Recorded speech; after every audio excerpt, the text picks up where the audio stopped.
Well, the first day of free agency isn't officially over. There's still definitely some time for some other things to get done for the Chicago Bulls here in free agency. So that's not necessarily a problem there. There's definitely some other things that could get done in free agency for the Bulls. But for the most part, a lot of the Bulls' targets have already fallen off the board. We're going to briefly talk about it. Just kind of do a recap. Nothing too crazy. We're going to talk about all that and some other stuff right after this.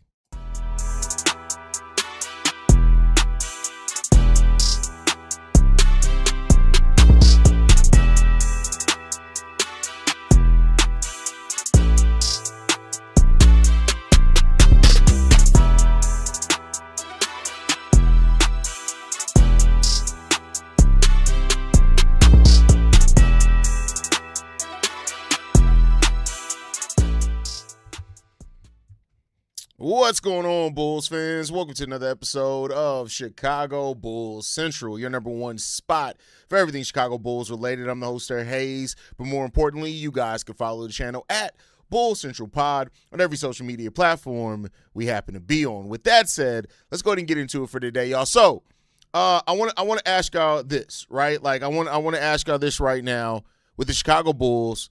Like, does it feel like patience, or does this feel like a problem?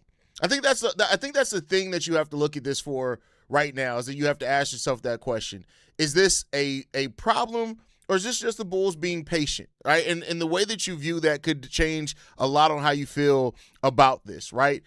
Make sure you got some, if you can see me okay. Is everything going okay in there?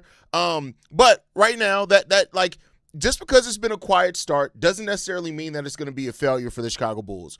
We entered free agency with clear roster needs: shooting guard, three-point shooting, backup big depth, and some veteran leadership if you can find it, right? That's kind of where the Bulls came into this one. And with several logical targets for the Chicago Bulls already going elsewhere, it's natural to start asking the question. Now, for what it's worth, Bryson Graham did preach discipline and long-term roster building, but of course, Bulls fans want to know what the next move is. You talked about flexibility with your roster, and now you also have waived Cam Jones at the start of this free agency period. But a lot of things are kind of quiet in regards to it since then as well, right? And so a quiet can mean smart. And I know, and I don't say this to apologize for anybody on the Bulls, right? Because if the free agency ends up being bad, I think y'all know by now, I'm going to call it being bad by the end of it. I just don't want to react to it right now, because Bryson Graham could very well have a plan. And if that plan ends up working out in the long run, then yeah, quiet can be smart, or it can end up being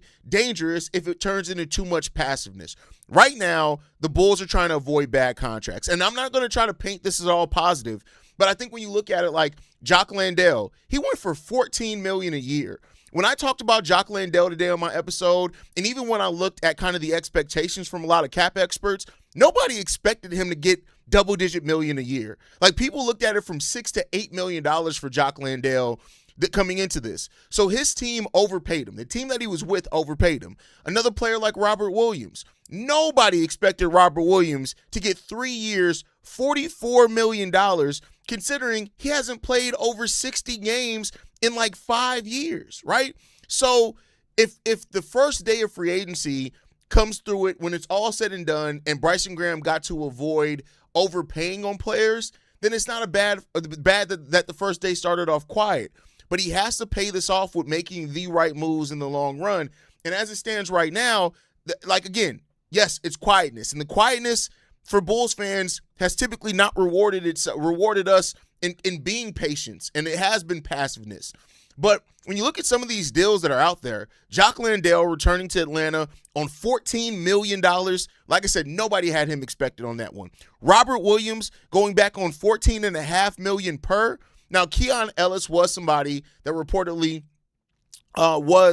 the Bulls were interested in. He goes for 2 years, $8 million. So that wasn't a bad deal at all. That's a deal that the Bulls could have got in on for sure. He's a young defensive wing that can play the shooting guard or the wing position, but he's not really a three-point shooter, right? Neither one of those guys are star-level names. So I'm not going to assume that those are necessarily the Bulls' biggest targets, and they need to panic on those, because, again, Robert Williams at $14.6 million is way too much. Keon Ellis' deal is really good, but he's not the shooter that you need. So you can talk yourself out of that one to a degree, right? Like I said, it's right to have questions. I'm not saying anybody shouldn't be questioning what the plan is and what the reactions are here. That is not what I'm saying at all. I want to be clear. I'm not saying that y'all are crazy for questioning. I'm just trying to add another perspective that says right now, those guys got overpaid. That's a lot of money for players that people did not expect to get that type of money. We also just got the Luke Kennard deal just went down for 2 years, $13 million. That's another solid deal. I would have been willing to pay that for Luke Kennard. $6.5 million for 2 years for Luke Kennard. I would have definitely been willing to pay that. So like I said, it's a mix of overpays and some players that you look at. And listen, Luke Kennard isn't a starter, right? He's not a starter caliber player. He's not that at all. He's also not. He's a cone defensively. He's literally just a three-point shooter. Now, if you can combine Luke Kennard and Keon Ellis into one player, then I'd be like, damn, how the hell we missed on that guy? But Luke Kennard going for 2 years, $13 million is still another deal that the Chicago Bulls, on paper at least, feels like could have been able to offer him. Let's see what happens. They walk away with this with Norman Powell, then I'm not necessarily as mad at that. But it's another deal that naturally raises some questions, some reasonable questions from Bulls fans on what the hell are we doing, right? So, the Robert Williams deal, the Keon Ellis deal, not really too mad at that. But then we also got word that, and this isn't official yet, I want to be clear here, this is not official. This is Jake Fisher saying that the league, though, is operating that this is going to happen. Mamu and Quentin Grimes, both, according to Jake Fisher, everybody around the league are expecting those guys to go to the Lakers. Now, we do not know money on the deal yet. We don't know that yet. So that hasn't been officially announced. So I don't know. Grimes, we know that he made sense next to Josh Giddey because he can space the floor. He's a solid point of attack defender. You need players who can shoot, defend, those type of things. So that's not on the board, it seems like, anymore. But again, if Norman Powell ends up being the signing, I can kind of understand it to a degree. But Quentin Grimes off the board. Mamu was one of my guys that I looked at after Jock Landale signed that I think that the Bulls could have got in here. But again, he's going somewhere else as well, so you got to look at that part of it. And it's just that the market is starting to dry up some for the Chicago Bulls. And I think that that's a fair thing for people to question in regards to it, because we came in with very, very specific needs. And as it stands right now, those needs, we've seen players that could fit those needs to varying degrees go to other teams. Now, some of them were overpays. Some of them were right around what the Bulls wanted to pay. And that's just the reality of it. So, we'll see what's going to happen in regards to that one. But the market is also just really weird.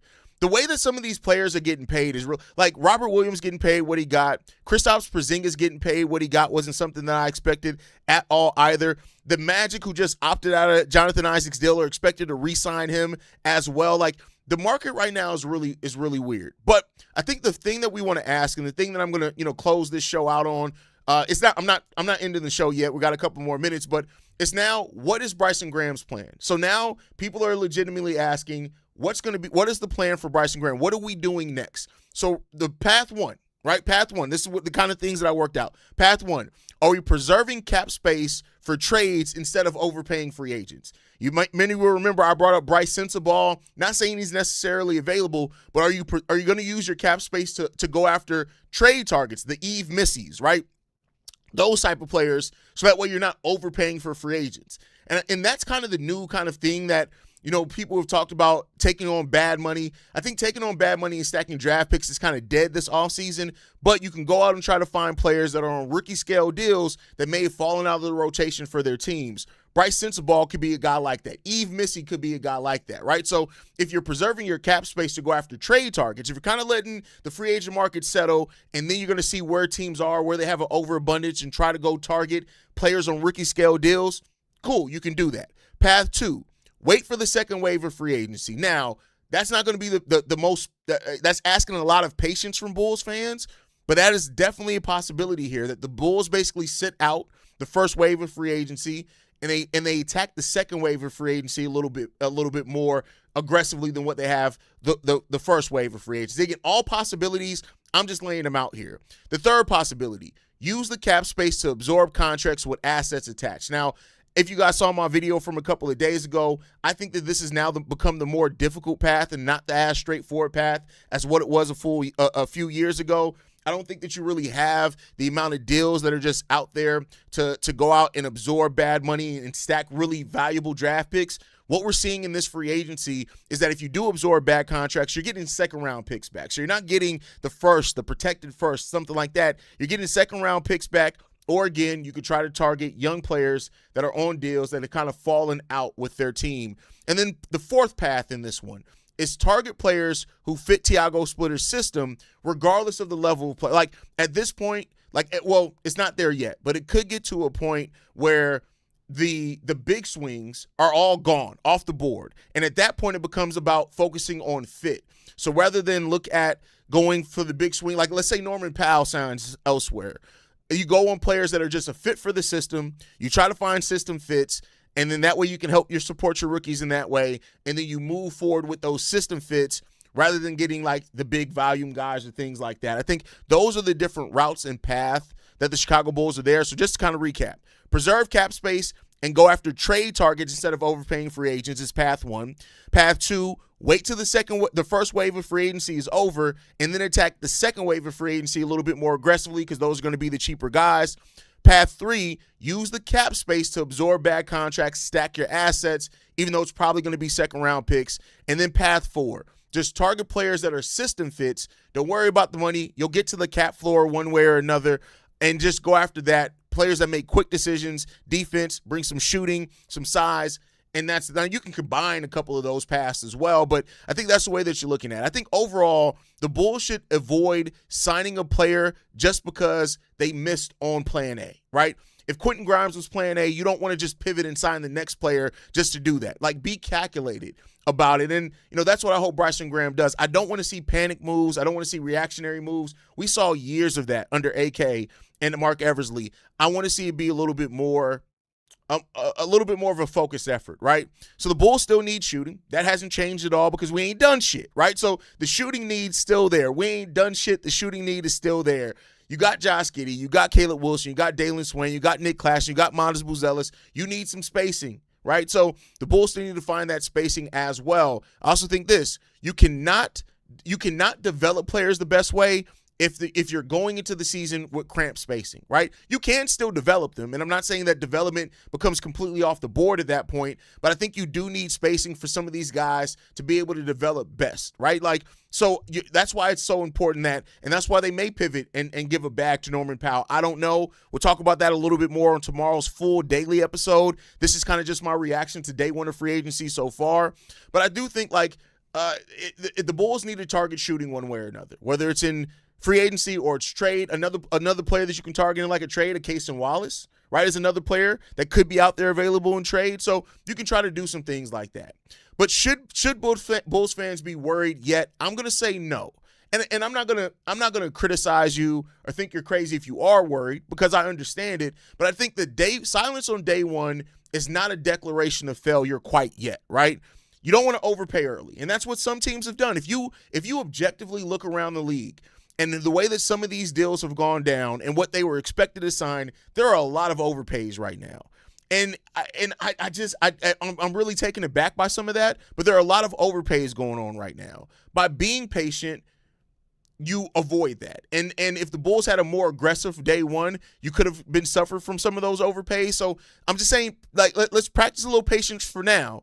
If we get to the same point tomorrow and we've seen no traction on anything, then I'd probably be a little bit more with you guys. The next 24 to 72 hours are going to be really important for the Chicago Bulls. The Bulls have real cap space. We have real needs. We have a new front office that is trying to not only prove itself, but really set the groundwork really well. And you don't always do that by rushing, right? So, again, practicing some patience. I'm impatient too. I don't want y'all to think I'm not there with y'all. Believe me, I've been sitting around here all day being like, hey, man, do something. Do something. But I wanted to bring a little bit more patient energy to this live stream tonight because I'm just going to take a wait-and-see approach. I'm going to give Bryson Graham time and opportunity to cook.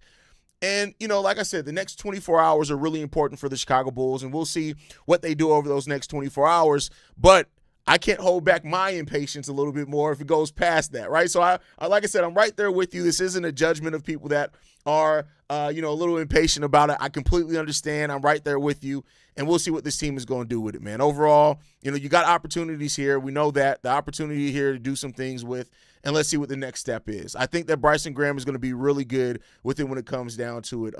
But, yeah, Yeah, we'll see. We'll see what's going to happen with it. Everything's cool right now. There's no reason to panic right now. And I know there are a lot of Bulls fans that are out here panicking. There's no reason to panic right now. We ain't even through a full 24 hours of free agency. Free agency's literally been going on for 4 hours. It's been 4 hours of free agency. Let's not act like Bryson Graham has been sitting on his hands for 16 hours. Let's not do that. Like, yes, some of the rumored targets are off the board, but that was always going to happen. If you thought the Bulls were going to be the first to lock in all their targets, I don't know what to tell you. That was never going to happen here, right? So I'll say this. Like again, let the other teams overpay, right? I think it says something that the guy that we heard that was really rumored for the Bulls that they're interested in Norman Powell, we ain't heard nothing on. Let me refresh my feed real quick because I say that and then somebody be like, well, Haize, Norman Powell actually just signed for $12 million. But from what I see, I don't see anything about it yet. So if, and I'm saying if because none of us know, like none of us know, and none of the quote unquote experts know either. If Norman Powell is the Bulls' number one option, he's still on the board. So, there's that in regards to it. So we'll see how it's going to all shake out. We're going to be here to cover it every single day. And that's it, man. That's it. It is what it is there. But let me know your guys' thoughts in the comment section down below. Whether you're watching live or you're watching after the fact, we're just going to see what's going to happen in regards to it, man. We're gonna get through this. I think it's going to be fun. It's going to be a fun offseason. We got 3 roster spots to fill. Let's see how Bryson Graham goes out there and fills them, man. It's 3 roster spots. Most of our main rotation is locked in. So, we'll see what's going to happen with that one. But I want to thank you guys for tuning in. Make sure you guys hit that subscribe button, hit the like button as well. Send a hype. Like, that's a new thing, right? Is it called hype? Listen, I'm Unk Status. I just be doing my content, man. All the hype buttons. And somebody added me to a list on Twitter today. I don't know what the fuck that means. Like, from where I'm from, if you get added to a list, it's a bad thing. Who's adding me to list? What does that even mean? I have no idea what that means. But with that said, make sure you guys hit that like button, subscribe to the channel. We have our goal of getting to 50,000 subscribers. That is our next goal here. We can only do that with you guys. About 40% of you guys that watch every day are not subscribed to the channel. So hit that subscribe button. But like I like to end everything on, go Bulls. Love you guys. See red if you can, y'all. Hold on. Because I haven't been live streaming a lot. Peace, y'all. This has been a presentation of the Break Media.